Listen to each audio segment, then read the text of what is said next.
आज के प्रसंग में हमें सुनेंगे कि जब नारद जी ने पार्वती माँ को बताया कि शिव जी इनके वर होने वाले हैं तो हिमवान और मैना जी बहुत दुखी हो गए। और पार्वती जी उन्हें समझा रही हैं कि जो मेरे लीलार में, जो मेरे भाग्य में लिखा हुआ है उसे कोई मेट नहीं सकता और शिव जी से ज़्यादा अच्छा दूसरा वर कोई मेरे लिए हो नहीं सकता। तो चलिए प्रसंग शुरू करते हैं। जय सिया राम। वंदे देव उमापतिम सुरगुरुम वंदे जगत कारणम वंदे पन्नग भूषणं मृगधरं वंदे पशूनां पतिं वंदे सूर्य शशांक वह्नि नयनं वंदे मुकुंद प्रियं वंदे भक्तजनाश्रयं च वरदं वंदे शिवं शंकरम्।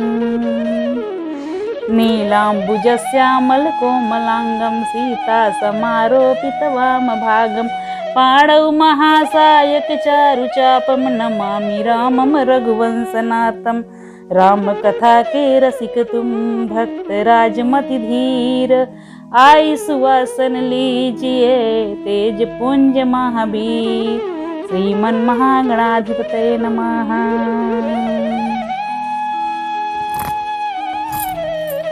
कह मुनि सही मवंत सुनु जो विधि लिखा लीलार देव धनुज नर नाग मुनि को नहीं मेटन हार। मुनीश्वरों ने कहा कि हे हिमवान सुनो, विधाता ने ललाट पर जो कुछ लिख दिया है उसको देवता दानव मनुष्य नाग और मुनि कोई भी नहीं मिटा सकते। तदपि एक मैं कहूँ उपाय होई करई जो दैव सहाय। जस बर मैं बरन्यु तुम पाही मिलही मही तस संशय नाही। तो भी एक उपाय मैं बताता हूँ, यदि देव सहायता करे तो वह सिद्ध हो सकता है। उमा को वर तो निसंदेह वैसा ही मिलेगा जैसा मैंने तुम्हारे सामने वर्णन किया है। जे जे बर के दोष बखाने ते सब शिव पही मैं अनुमाने। जो विवाह शंकर सन होई 200 गुण सम कह सब कोई। परंतु मैंने वर के जो जो दोष बतलाए हैं मेरे अनुमान से वे सभी शिवजी में हैं। यदि शिवजी के साथ विवाह हो जाए तो दोषों को भी लोग गुणों के समान ही समझेंगे। जो वही से जसयन हरि करही बुध कछुतिन कर दोसन धरही। भानु कृषान सर्व रस खाही तिन कह मंद कहत को नाही। जैसे विष्णु भगवान शेषनाग की सैया पर सोते हैं तो भी पंडित लोग उनमें कोई दोष नहीं लगाते। सूर्य और अग्निदेव अच्छे से बुरे सभी रसों का भक्षण करते हैं परंतु उनको कोई बुरा नहीं कहता है। सुभय रुआ सब सलिल सब बहाई सुर सरी को पुनीतन कहाई। समरत कह नहीं दोष गोसाई रवि पावक सुर सरी की नाई। गंगा जी में शुभ और अशुभ सभी जल बहता है पर कोई उन्हें अपवित्र नहीं कहता। सूर्य अग्नि और गंगा जी की भांति समर्थ को कुछ दोष नहीं लगता है। जो अस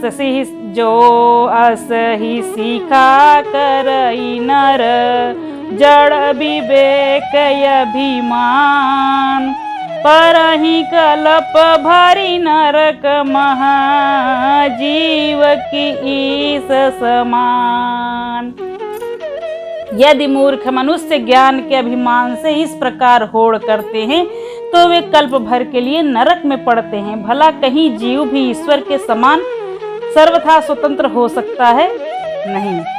सुरसरी जल कृत बारु निजाना कबहु न संत करई ते ही पाना। सुरसरी मिले सो पावन जैसे ईसयनी सही अंतर तैसे।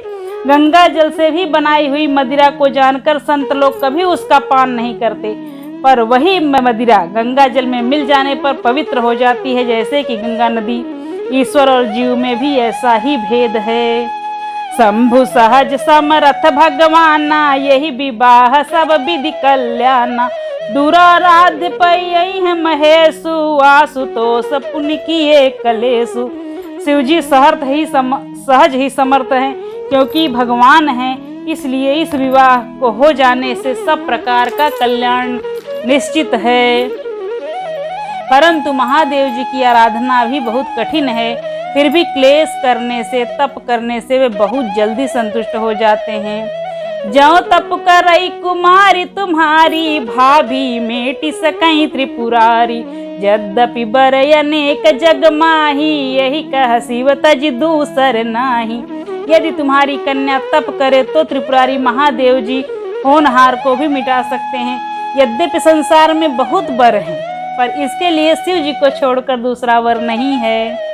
वरदायक प्रणतारति भंजन, कृपा सिंधु सेवक मनोरंजन। इक्षित फल बिन शिव अवराधे, लहाइन कोटि जोग जप साधे। शिव जी वर देने वाले, शरणागतों के दुखों का नाश करने वाले, कृपा के समुद्र और सेवकों के मन को प्रसन्न करने वाले हैं। शिव जी की आराधना किए बिना करोड़ों योग और जप करने पर भी वांछित फल नहीं मिलता है। अस कही नारद सुमिर हरि, गिर जहि दीन यशीस। होहि यह कल्याण यब, संशय तजौ गिरीश। ऐसा कहकर भगवान का स्मरण करके नारद जी ने पार्वती को आशीर्वाद दिया और कहा कि हे पर्वतराज, तुम संदेह को त्याग दो और अब तुम्हारा कल्याण होगा। कहियस ब्रह्म भवन मुनि गयऊ, आगिल चरित सुनऊ जस भयऊ। पति ही एकांत पाई कह मैना, नाथन मैं समुझे मुनि बैना। ये कहकर नारद मुनि ब्रह्मलोक को चले गए। अब आगे जो चरित्र हुआ उसको सुनिए। पति को एकांत में पाकर मैना ने कहा कि हे नाथ, मैंने मुनि को वचन का जो अर्थ था वो नहीं समझा।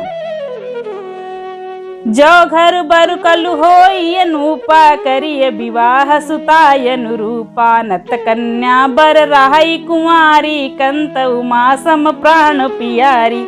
जो हमारी कन्या के अनुकूल घर वर और उत्तम कुल मिलेगा तभी आप विवाह करना, नहीं तो लड़की चाहे कुमारी रह जाए, मैं अयोग्य वर के साथ उसका विवाह नहीं होने दूंगी, क्योंकि हे स्वामी पार्वती मुझे प्राणों के समान प्यारी है। जो न मिलई बर गिर जाई जोगु, गिर जड़ सहज कहाई सब लोगु।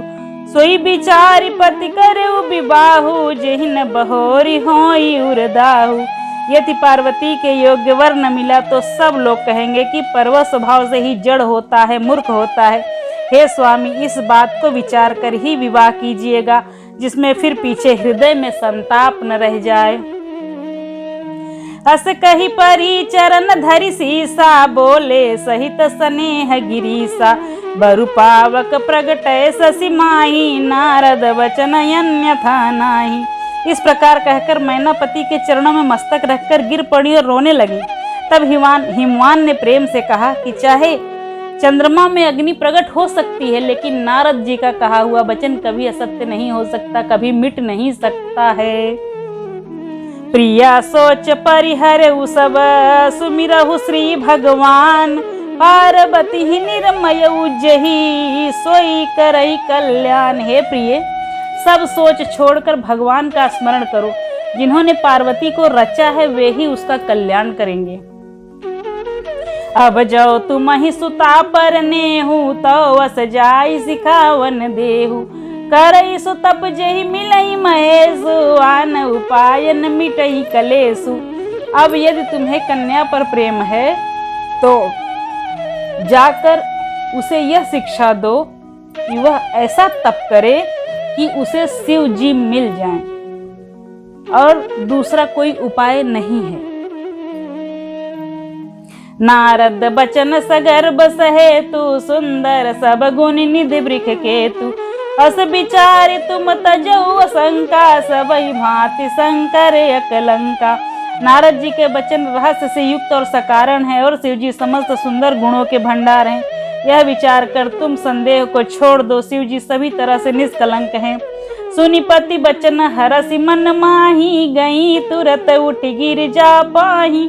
उमहि बिलो की नयन भर बारी, सहित स्नेह गोद बैठारी। पति के वचन सुनकर मन में प्रसन्न होकर मैना उठकर तुरंत पार्वती के पास गई। पार्वती को देखकर उनकी आंखों में आंसू भरा और स्नेह के साथ उन्हें अपने गोद में बैठा लिया। बारही बार लेत उरलाई, गद गद कंठ कछु कही नहीं जाई। जगत मात सर्वज्ञ भवानी, मात सुखद बोली मृदुबानी। फिर बार बार उन्हें हृदय से लगा रही हैं। प्रेम से मैना का गला भर आया, कुछ कह नहीं पा रही हैं, रो रही हैं। फिर जगत जननी भवानी तो सर्वज्ञ ठहरी। माता के मन की दशा जानकर वे माता को सुख देने वाली कोमल वाणी बोलने लगी। सुनहि मात मैं दीख यस सपन सुनावऊं तोय, सुंदर गौर सुविप्र बर यस उपदेश मोहि। सियावर रामचंद्र की जय। आज का प्रसंग यहीं पर समाप्त करते हैं। आगे की कथा हम आपको अपनी अगली वीडियो में देंगे। तब तक के लिए आज मैं आपको एक चीज़ बताना चाहती हूँ, कुछ बात कि अगर आपका बच्चा पढ़ने में कमज़ोर हो, स्कूल जाने में रोता हो, चिड़चिड़ाता हो, तो आप उसे गुरुवार के दिन गाय को चना और गुड़ उसके हाथ से खिलवाइए। उसके लिए बहुत फ़ायदेमंद होगा। कुछ दिन ये उपाय करिएगा, इससे गुरु मजबूत होता है और बच्चे की शिक्षा दीक्षा सब अच्छी होगी। उसको बल मिलेगा, उसको ताकत मिलेगी, आयु में वृद्धि होगी। गाय की सेवा वैसे ही बहुत अच्छी है।